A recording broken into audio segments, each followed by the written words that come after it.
malam hari ini saya kedatangan tamu spesial nih. Spesial pakai telur. Alhamdulillah. Salam Kak Sisi. Ya, salam. Sehat. Masya Allah ya. Beda ya kalau artis ya. Alhamdulillah Kak Sisi akhirnya main juga ke studio Donditan.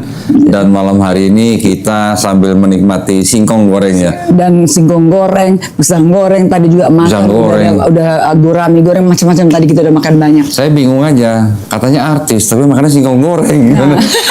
Emang Kak Sisi sukanya singkong goreng? Kesenangannya memang itu. Di Manado ada? Ada.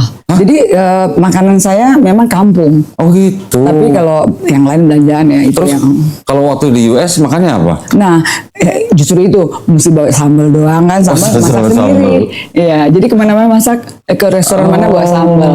Karena kan nggak ada singkong. Kalau tempe goreng suka? Tempe, tahu itu makanan sehari-hari. Ini Manado artis lain agak lain berarti. Lain.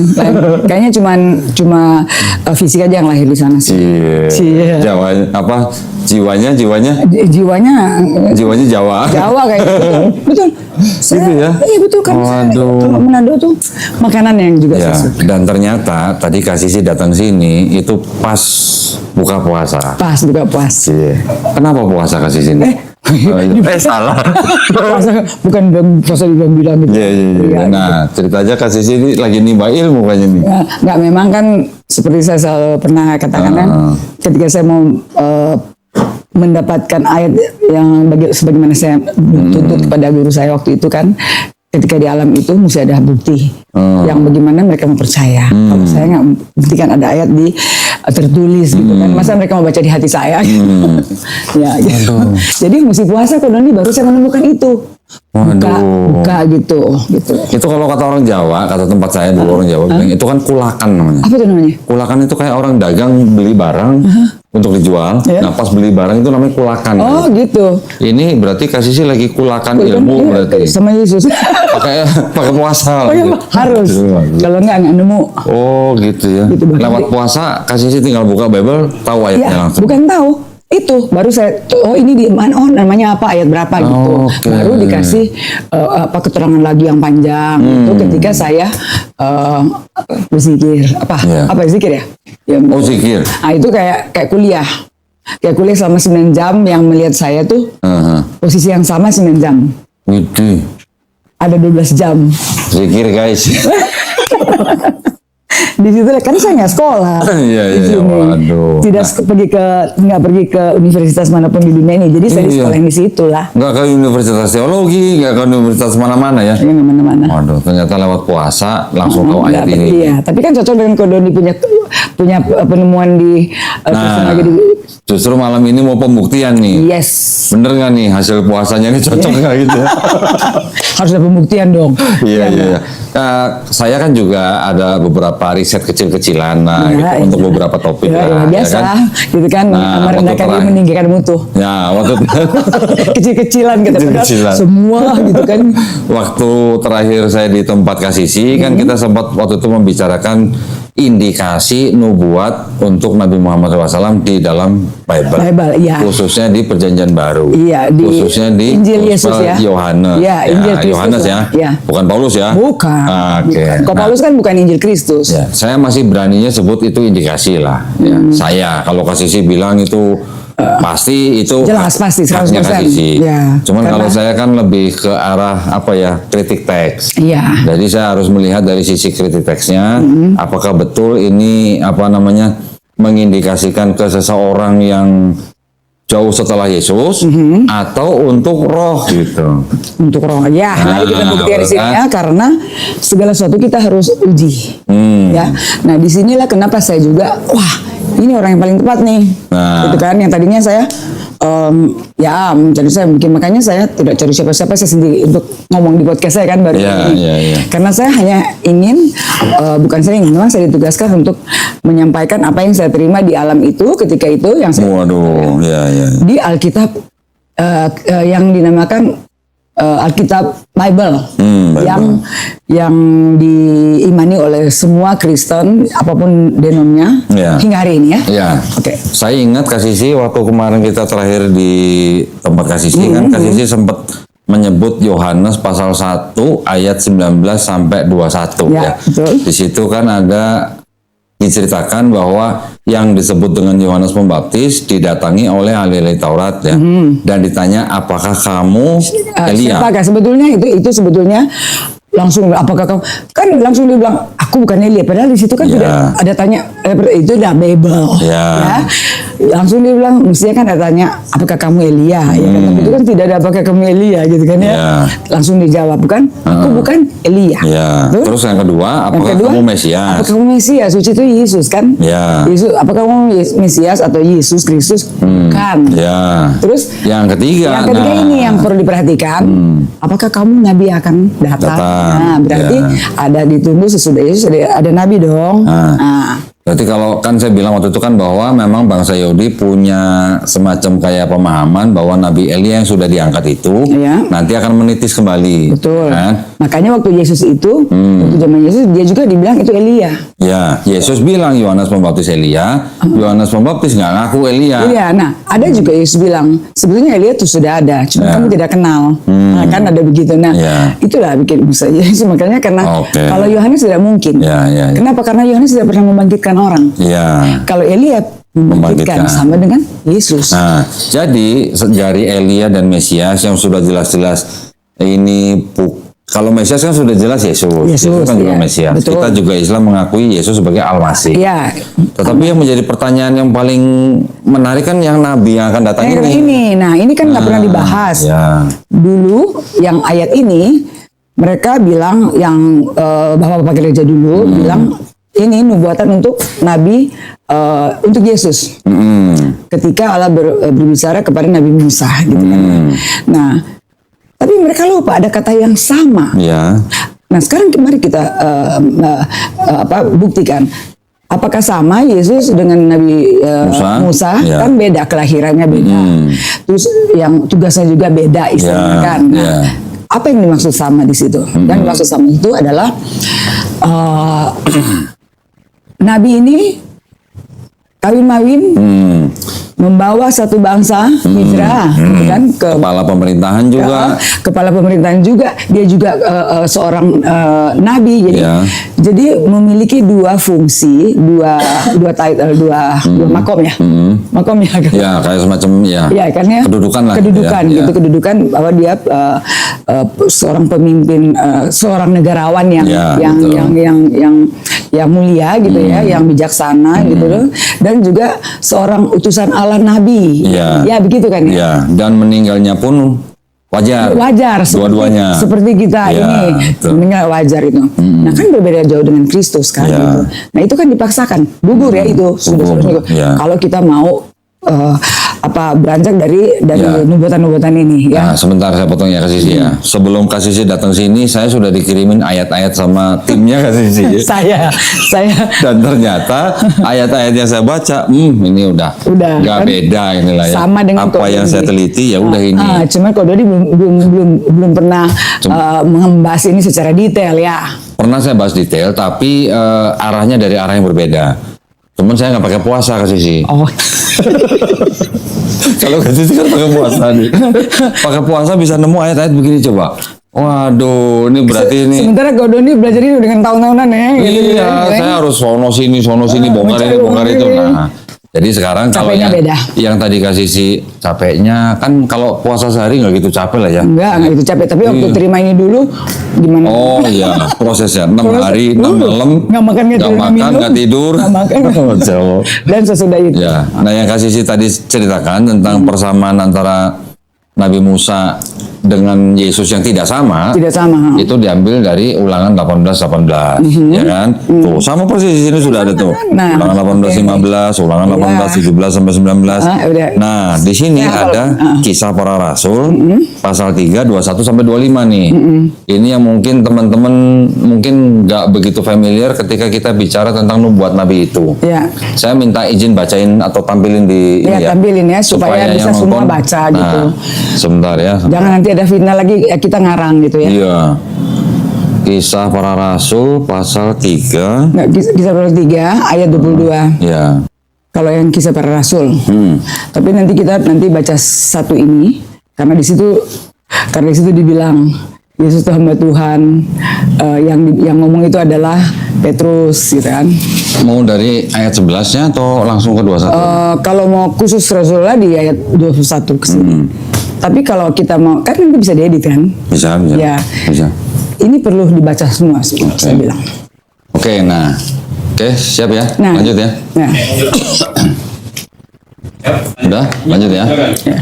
Oke, nah ini saya tampilkan kisah para rasul 3 dari mulai ayat 11 ya, Kak Sisi ya. Ya, dari yang sebelah itu. Saya bacain ya. Tunggu, sebelum dibacain, supaya juga netizen tahu bahwa ini ceritanya tuh rasul-rasul Kristus, Yohanes dan Petrus pergi ke rumah ibadah. Ke rumah ibadah di waktu pukul 3 petang ya, mau itu bertemu dengan seorang yang lumpuh sejak lahir gitu. Kemudian mereka doakan kepada Allah dalam nama Yesus sembuh. Nah, setelah mereka sembuh, di sinilah yang mulai dikejar-kejar. Nah, karena orang itu tetap, ya kan? Baru boleh baca di sini. Oke, dari ayat 11 ya, Kak Sisi ya. Karena orang itu tetap mengikuti Petrus dan Yohanes, maka seluruh orang banyak yang sangat keheranan itu datang mengurumuni mereka di Serambi Salomo. Yang disebut Serambi Salomo. Ya. Petrus melihat orang banyak itu lalu berkata, "Hai orang Israel, mengapa kamu heran tentang kejadian itu dan mengapa kamu menatap kami seolah-olah kami membuat orang ini berjalan karena kuasa atau kesalahan kami sendiri? Baru Allah Abraham, Ishak dan Yakub, Allah nenek moyang kita telah memuliakan hamba-Nya, yaitu Yesus, yang kamu serahkan dan tolak di depan Pilatus." Walaupun Pilatus berpendapat bahwa ia harus dilepaskan. Nah, gini. Itu udah jelas ya. Walaupun dia harus Pilatus, supaya kita bingung. Supaya ini penyampainya. Nah, tadi juga di situ dikatakan Allah nenek moyang kita, ya kan ya. Berarti roh Allah yang menyembuhkan kan, dengan melalui nama Yesus. Tapi di situ lihat nih Kristen, karena kesombongan ya, Ishak, Ismail kok nggak ada? Nah, itu masalah mungkin hak sulung tuh. Hak sulung di mana pernah ngomong tuh? Yang di perjanjian lama ya. Yang seolah-olah itu anak yang pertama ya Ismail. Oke, nah sekarang kita merujuk ke sini kan, ke tadi. Mau lanjut baca tadi? Nah, sebentar Kak Sisi. Sebelum saya lanjut ke ayat 14 nih. Di situ kan ada kata hambanya.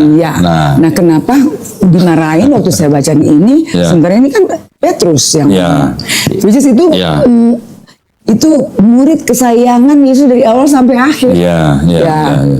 Nah, kalau hambanya itu dalam bahasa Arab, hamba itu apa sih? Apa? Abdul kan? Abdullah, hamba Allah. Oh gitu. Nah, sekarang saya baru tahu juga deh kemudian. Oh, kalau di Arab tuh apa tuh Abdul? Abdullah, ada nama Abdullah, nama ayah daripada Nabi Muhammad SAW adalah Abdullah. Abdullah itu artinya hamba Allah. Jadi kalau di sini Yesus disebut hamba, berarti Yesus kan juga Abdul kan? Abdul Allah kan? Kalau bahasa Arab ya Abdul Allah gitu. Nah, tapi ada orang-orang Kristen, ini mohon maaf ya. Nggak usah maaf, orang nggak salah kok. Menyebut kita dengan sebutan Abdul. Dul gitu. Kenapa itu maksudnya? Mereka nggak tahu bahwa Yesus juga disebut Abdul. Oh, berarti mereka menghina Yesus tuh. Itu makanya. Sadar nggak? Berarti kalau manggil kita Abdul sama juga menghina Yesus. Menghina Yesus sama itu. Oh gitu. Waduh. Nah, itu aja sih. Nah, ini berikutnya. Kan, jadi saya juga kan dapat ilmu pengetahuan juga. Abdul ya. Abdul ya. Oke, lanjut di ayat 14. Tetapi kamu telah menolak yang kudus dan benar serta menghendaki seorang pembunuh seperti hadiahmu. Demikianlah ia, pemimpin kepada hidup, telah kamu bunuh, tetapi Allah telah membangkitkan dia dari antara orang mati. Dan tentang hal itu kami adalah saksinya, gitu kan? Ini ada yang menarik nih. Kan? Nih, di 15. Tetapi Allah telah membangkitkan. Jadi bukan bangkit sendiri. Berarti kalau hari kebangkitan Yesus kayaknya perlu dikoreksi ya. Iya dong. Berarti Yesus dibangkitkan. Kalau dibangkitkan berarti kan ada yang Allah yang membangkitkan. Makanya tadi itu kan dibilang bukan muridnya kan, karena muridnya langsung kan bilang Allah yang kan sebelum itu juga Allah roh Allah yang menyembuhkan orang yang lumpuh itu, bukan kesalehan kami gitu kan. Nah, pada sekarang gimana dong gitu kan, gitu langsung gitu kan gitu. Nah, ini kita ini bukannya kita mau apa, kita harus mengangkat kebenaran ini siapa kebenarannya sesungguhnya gitu loh ya. Setelah itu terserah kalian ya, gitu kan. Tapi jangan kita membiarkan pembodohan ini loh gitu. Kasih kalau ada kata-kata begini gimana? Ini sebelum saya tampilkan nih. Nah, ini bahasa itu ya. Ini di Alkitab Kodondi. Iya sama ini sama. Sama ya. Allah yang membangkitkan, Tuhan akan membangkitkan kita juga oleh kuasanya. Jadi ada kata Allah membangkitkan Tuhan. Ya tentu, bukan Tuhan, masa Allah makanya. Nah ini kan kacau beliau. Ya kan sama ini kan. Ya. Kalau teman Kristen mengatakan bahwa Yesus adalah Tuhan, di sini Allah telah membangkitkan Dia. Iyalah, dia kecil. Di sini dia besar nih tulisannya nih. Itu di sinilah kan. Karena ada muatan teologi. Iya, dari muatan Yahudi dan Paulus kan, gitu. Jadi kan sudah diperingati, berhati-hatilah dengan orang apa? Farisi kan. Dengan berikutnya berarti dan karena kepercayaan dalam nama Yesus maka nama itu telah menguatkan orang yang telah kamu lihat dan kamu kenal. Sampai di sini dulu coba. Kan dalam kepercayaan dalam nama, kepercayaan kepada siapa? Ini Alkitab Lia, ya. Kenapa nggak mau kepercayaan kepada siapa? Kepercayaan kepada nenek lo. Tentu kepercayaan kepada Allah, tapi Allahnya mana? Nah, gitu kan kira-kira. Kan, dalam nama Yesus di sini kan, tulisnya. Iya kan dibilang karena kepercayaan dalam nama Yesus. Kepercayaan kepada siapa? Kan mesti kepercayaan kepada Allah dalam nama Yesus. Nah baru itu benar, gitu kan? Jadi lembaga harus ada Allahnya. Harus ada Allahnya, gitu loh. Karena kenapa mau dipaksain kan? Betul. Oke, lanjut ya. Terus apa nih? Dan karena kepercayaan dalam nama Yesus, maka nama itu telah menguatkan orang yang telah kamu lihat dan kamu kenal. Artinya yang bilang ini karena kepercayaannya kepada Allah dalam nama Yesus. Jadi roh Allah semua ini yang menjadikan ini on behalf dalam nama Yesus dengan peranan Yesus, maka terus orang dan ini, kepercayaan itu telah memberi kesembuhan kepada orang ini di depan kamu semua. Kamu semua yang orang lumpuh tadi loh. Kami adalah saksi-saksinya. Murid Yesus kan? Nah, 17, hai saudara-saudara, aku tahu bahwa kamu telah berbuat demikian karena ketidaktahuan, kan gitu. Sama seperti semua pemimpin kamu. Jadi sama seperti guru-guru, pendeta-pendeta istilahnya kan sebelumnya. Itu jadi jangan malu untuk kembali kepada kebenaran ini. Karena bukan kalian salah, bukan kita yang salah kalau kita dulu. Saya bukan termasuk kita lagi. Oke kan? Karena ya kan saya sudah ngasih itu. Saya bertugas ini untuk mengembalikan kepada ajaran Kristus itu sendiri yang sama dengan ajaran Nabi Muhammad gitu. Nah, ini bahasanya Kak Sisi memang harus benar-benar dicermati bahasanya Kak Sisi. Harus cepat ya. Kalau ngomongnya cepet dikit kita udah kelewat gitu. maaf cepet itu. Lanjut ya Kak Sisi ya. Tetapi dengan jalan demikian Allah telah menggenapi apa yang telah difirmankannya. Nah ini juga ada ini juga adalah yang kata menggenapi. Dengan perantara nabi-nabinya, yaitu bahwa Mesias yang diutusnya harus menderita. Nah jadi Mesias yang diutusnya kan, gitu kan, Mesias yang diutusnya. Udah garis bawah itu.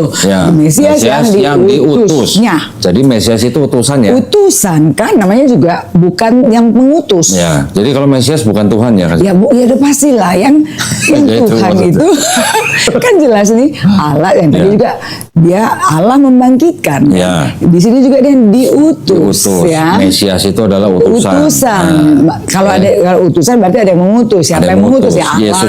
Yesus sendiri di Yohanes 13 sampai 16 mengatakan Yohanes 13 ayat 16 mengatakan seorang hamba tidak lebih tinggi daripada tuannya. Seorang utusan tidak lebih tinggi daripada yang mengutus. Hafal ya kasih ya. Wah keren. Lanjut ya kasih ya. 19. Karena itu sadarlah dan bertobatlah supaya dosamu dihapuskan. Surah apa kasih? Bertobat. Supaya dosamu dihapuskan. Berarti sama seperti kata Yesus di Matius 18 ayat 3 nih kasih. Coba. Kasih apa Yesus di Matius 18:3 bilangnya apa? Kalau kamu tidak bertobat dan menjadi seperti anak kecil, kamu tidak masuk kerajaan sorga. Ya. Dan yang kecil itu artinya apa? Itu ada berapa pengertian. Di sini sekarang yang kita sedang bahas ini dan yang fenomenal yang ada sekarang. Jadi anak kecil itu jangan tegar tengkuk, ya. Dengarkan, baca dan lakukan gitu kan. Kalau bapak di sorga, kalau bahasa Kristennya dulu, ya kamu ikut yang Yesus punya kata-kata, firman Allah. Kalau enggak saya punya studi kasus. saya tampilkan aja ayatnya ya, biar apa namanya penonton juga bisa memahami nih. Matius 18 ayat 3. Di sini kan Yesus diceritakan, aku berkata kepadamu, sesungguhnya jika kamu tidak bertobat dan menjadi seperti anak kecil ini, kamu tidak akan masuk dalam kerajaan surga. Ini Yesus yang ngomong. Iya, ini kalau mereka kan mereka tahu nih Yesus. Ya, dia katanya kan begitu. Ini kan Yesus memanggil seorang anak kecil dan menempatkan di tengah-tengah mereka.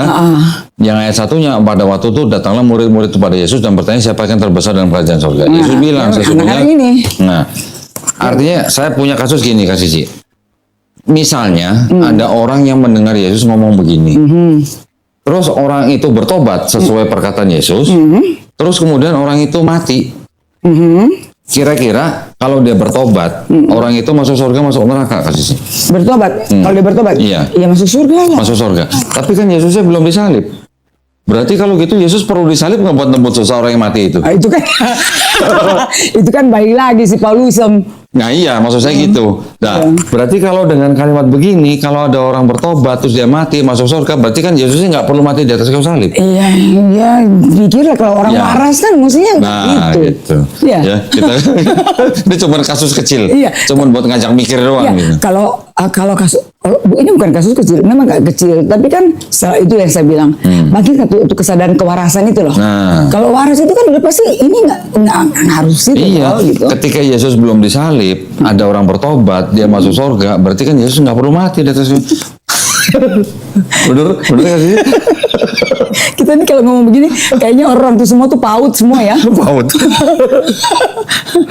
Tapi begitulah yang saya hadapi sekarang orang yang seagama saya dulu gitu ya.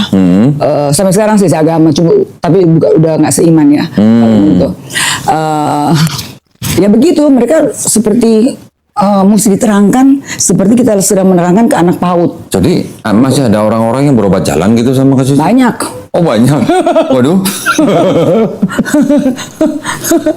Berobat jalan. Berobat jalan. Masih gila. Oh pantesan ya. Ya pantesannya gimana? Tolong tebak sendiri ya. Kalau waras tahu lah. Ya kalau waras tahu katanya. Oke, kita lanjut ya kasih ya. Baik. Ayat 20-nya. Agar Tuhan mendatangkan waktu kelegaan dan mengutus Yesus yang dari semula diperuntukkan bagi kamu sebagai Kristus. Sebagai Kristus artinya sebagai utusan. Utusan, ya. Terus 21 nih. Nah, ini atau mau dibahas yang 20 nih? Perlu mereka tancapkan ya, patrikan dalam arti bahwa yang namanya Mesias, Kristus itu artinya seorang utusan. Ya, Kristus adalah utusan. Bentar, kayaknya kok tulisannya kurang besar ya? Cukup kok. Dikit lagi, nah gini. Oke. Berarti tadi ya 20, sekarang berarti ya 21 ya? Ya. Kristus itu harus tinggal di surga. Sampai waktu pemulihan segala sesuatu. Artinya di sini, waktu Petrus mengatakan ini, kan dia sebetulnya mengulangi lagi nubuatan tentang Nabi Muhammad ke Nabi Musa. Nah, terus kemudian direcokin mereka yang bapak-bapak dulu bilang itu Yesus. Itu sudah gugur tadi ya, gitu. Nah, sekarang ini Petrus mengangkat lagi nubuatan ke Nabi Musa dan Allah memberikan lagi kembali kepada Petrus ini untuk lebih mengukuhkan lagi yang dimaksud Allah ini adalah Nabi Muhammad di sini loh. Nah, gitu loh. Jadi ketika harus tinggal di sorga sampai waktu pemulihan itu, karena Yesus sudah di sorga pada saat ini. Karena Yesus sudah di sorga. Seperti yang difirmankan Allah dengan perantara nabi-nabinya yang kudus di zaman dahulu. Nah, di sini yang harus kita garis bawahi. Ini poinnya ya. Ini poinnya ayat 22. Dan akan terjadi. Nah, yang 22. Bukankah telah dikatakan Musa, Tuhan Allah akan membangkitkan bagimu seorang nabi dari antara saudaramu, sama seperti aku. Artinya sama seperti Musa. Ya. Dengarkanlah dia dalam segala sesuatu yang akan dikatakannya kepadamu. Nah, dengarkanlah segala sesuatu yang akan dikatakan.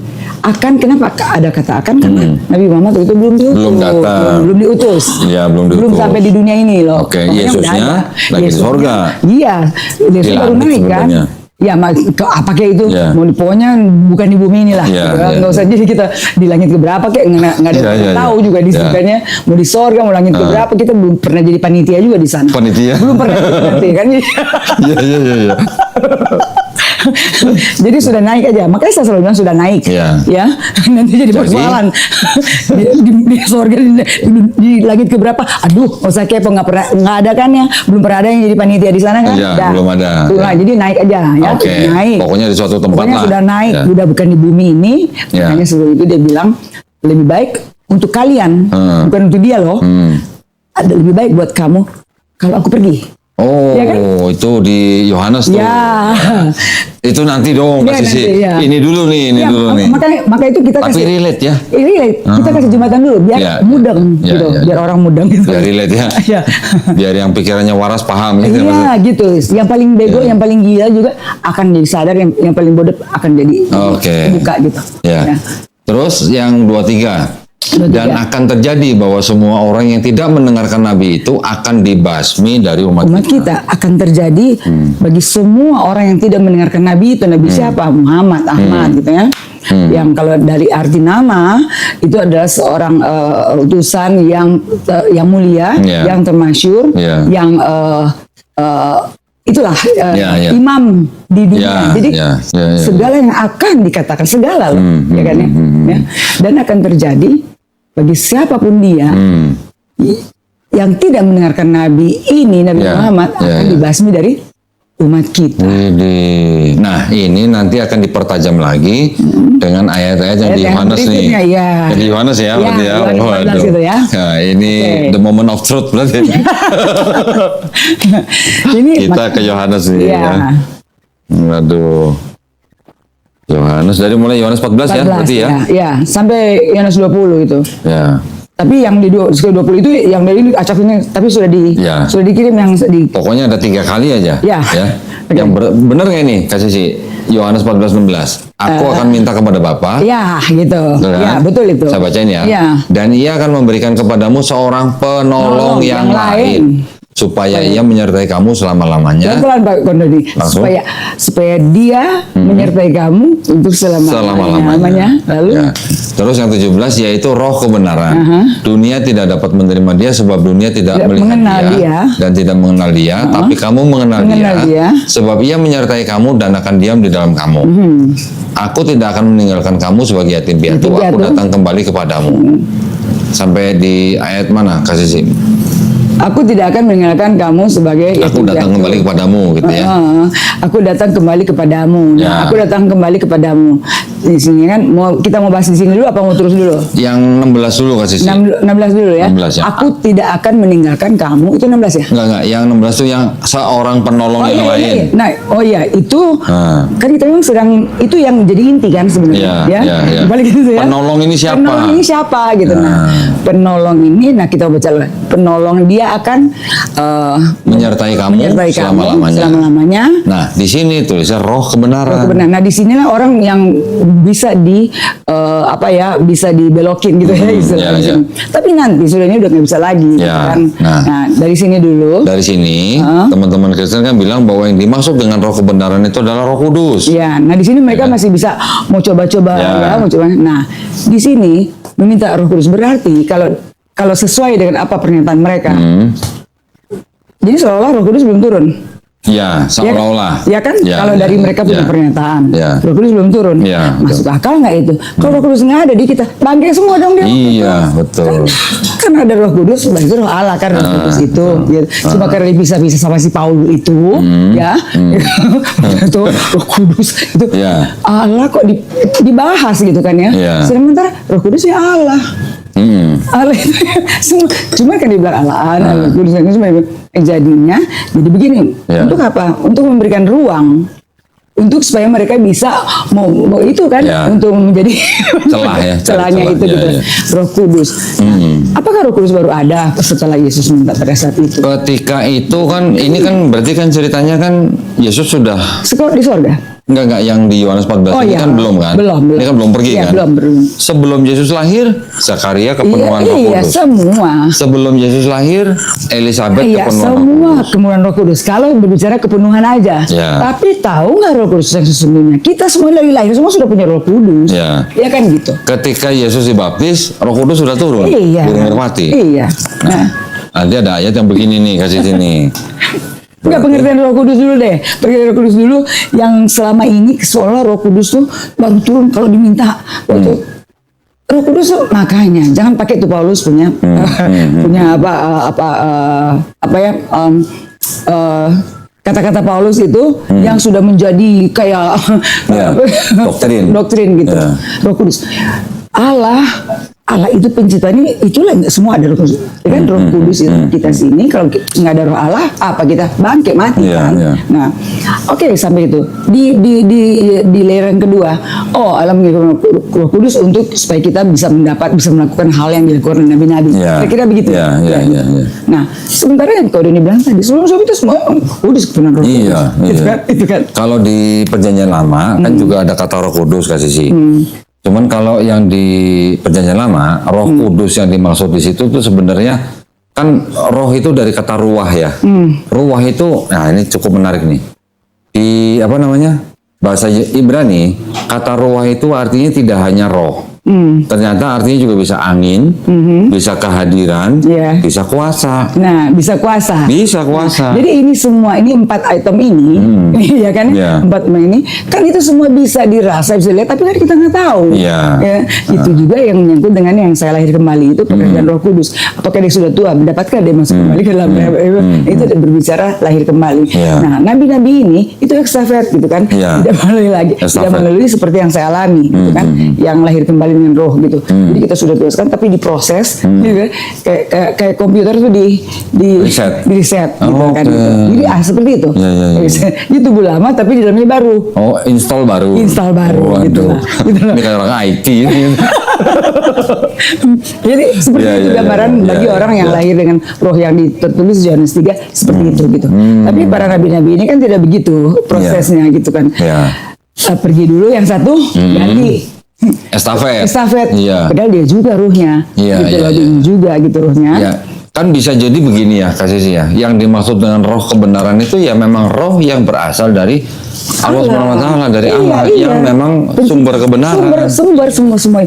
Ini kan menjadi bikin kita gila, blunder karena si Paulus ini kan, gitu.